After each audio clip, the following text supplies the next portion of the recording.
Alright guys, one quick thing before you watch this video. In the past we have done random giveaways for a random amount of things, but this time we're going to do something different. Each week, you're going to have a chance to win one of our custom swag items. Now, these are what we currently have at the time of filming the video. In the future, we will add more things free of charge.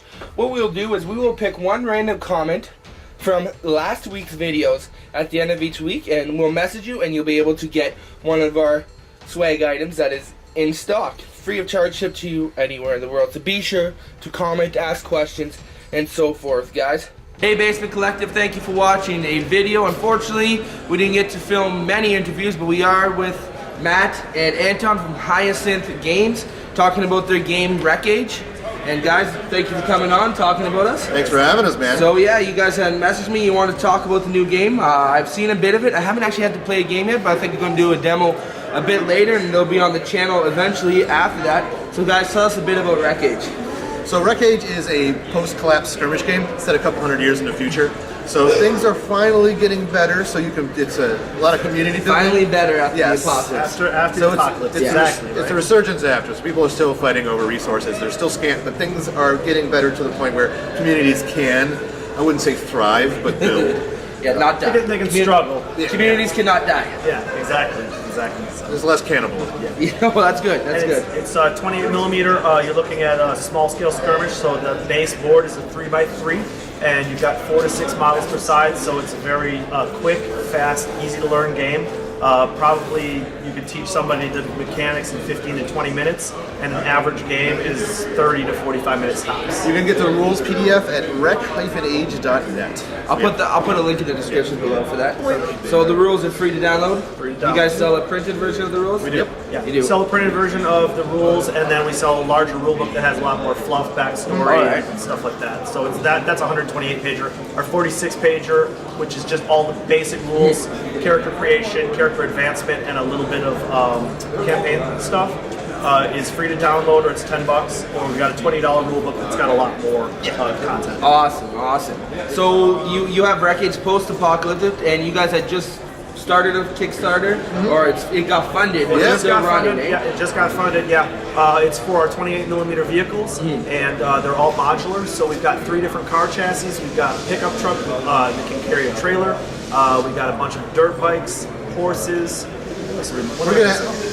Buggies. We got 2 types of armored and armored and unarmored. We'll have some more like that truck options and stuff truck like that options, with stretch goals, extra armor. So it's going to be real fun. That's awesome. A lot of really cool designs. We're really excited about that. Tell your friends so you can all get more stuff. Yeah. That's so Kickstarter's still going. There'll be no doubt some stretch goals down the way. Yeah, 3 weeks left. Yeah, 3 weeks left. So this video will be up a couple weeks left, maybe a week and a half or so. Okay. So now Wreckage, what's unique about Wreckage compared to other miniature games? Now I can't actually think of any other post-apocalyptic miniature games.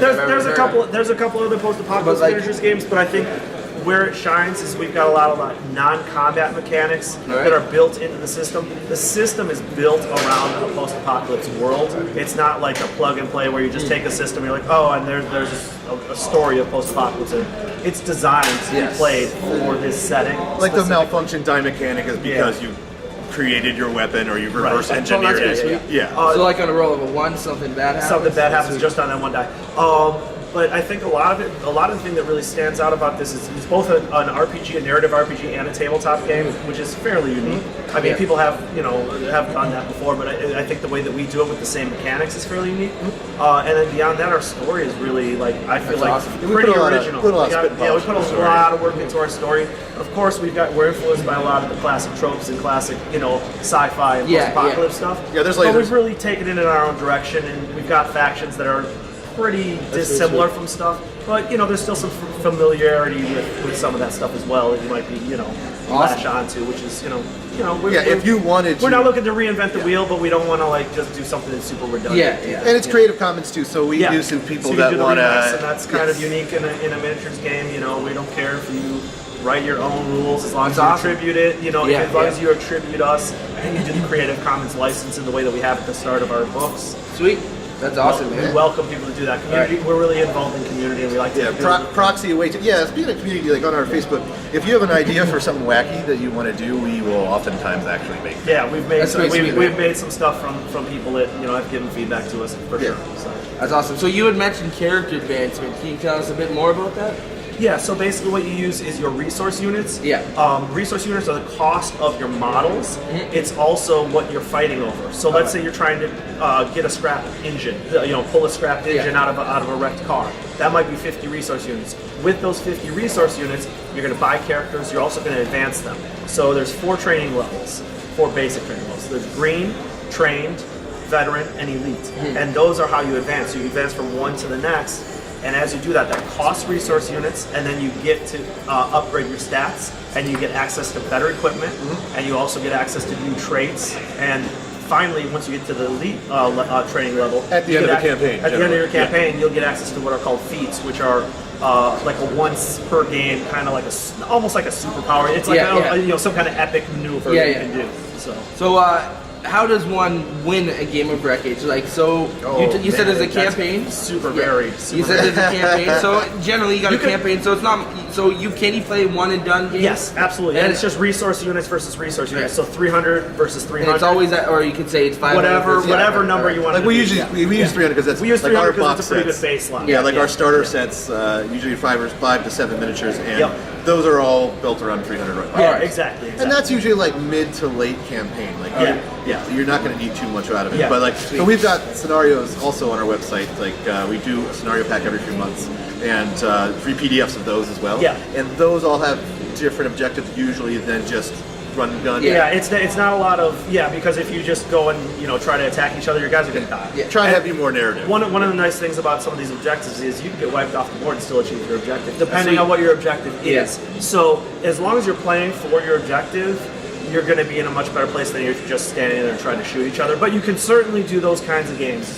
Awesome. I mean, you can do them in a narrative style if you want. There's a lot of flexibility with them. So from the sounds of this, like I'm used to miniature games where your goal is to hold one objective marker and kill everybody else. Right. From the sounds of it, this seems like this is more multifaceted. Yeah, there's you want to a lot collect more some stuff, dynamism, and you kind of want to protect some guys as they're scavenging and stuff like that. So exactly. That's pretty sweet. Your main goal might be to scavenge. To win the game, you don't need to fire a single shot. You just need to collect some.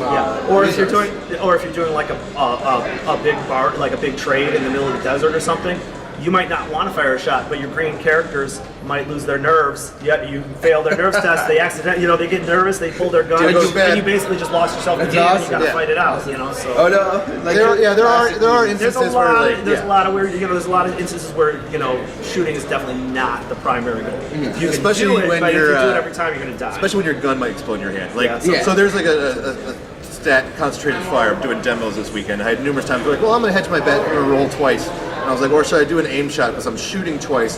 There's that, twice as like common to have my gun explode in my hand.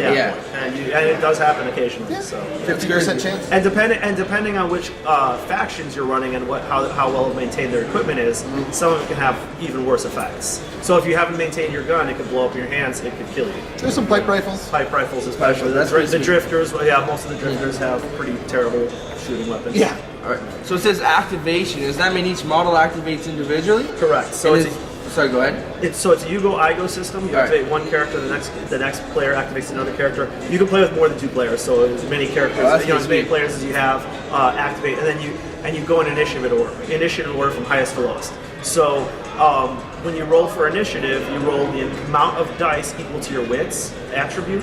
So if you have 3 wits, you roll 3 dice, and that's how most of our attributes are. Yeah, next round that character's dead, it goes down to the second highest. Yeah, exactly. So if someone rolls a 6, they go first. Someone their highest score is a 5, they'll go next. And and ties kind of cancel out, you look to the next lowest die. So it's a really simple system. I see. So so from what I understand, players figure out how they go first. Initiative, like they roll off to see who's going to activate first, and then each individual model has an initiative step, and you kind of go down there.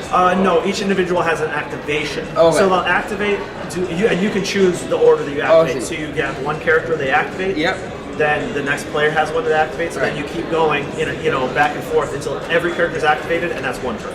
nice. All right, That's it's getting crunchy. I'm enjoying it. Yeah, very good. I always like talking about those kind of exactly. details. Most people are just like, oh, their eyes glaze over when we talk about rules. Yeah. No, you got it's miniatures, right? Yeah. A lot more miniature games are going to activation compared to just one army goes, because it's so much less reactive when it's like one army goes, another army goes. It's a lot more strategic when you have to like plan each individual model. If I do this, what are they going to do, and so forth. And it's not too much like actual tracking because you're having 5 miniatures on your side. Yeah, Right, exactly. Yeah, Yeah, it's if not like you're you have, feeling if you have 100, 30 miniatures, it's not going to work. But this is a skirmish game. Yeah. It's built as a skirmish game. It's Yeah. not built as a squad or an army game. Although we do have squad mechanics as well for some of the factions.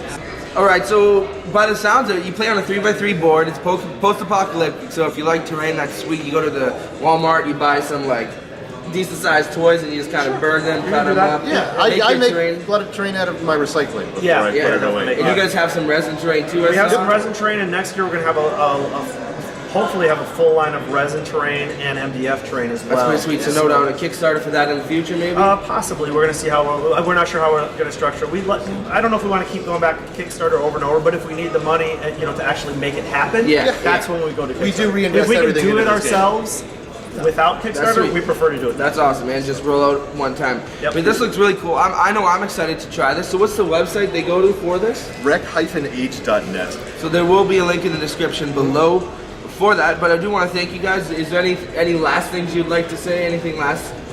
Any tidbits? Final words? Final words. I usually get weird with final words, but I got nothing. Like, you don't need to tell. Somebody's not dying. So Matt was trying to pull people in for demos the other day, and he was asking people if they had 20 minutes to talk about the environment. No, they were terrified. Surprisingly, nobody wanted to talk to him. No. Adepticon. Adepticon. Yeah.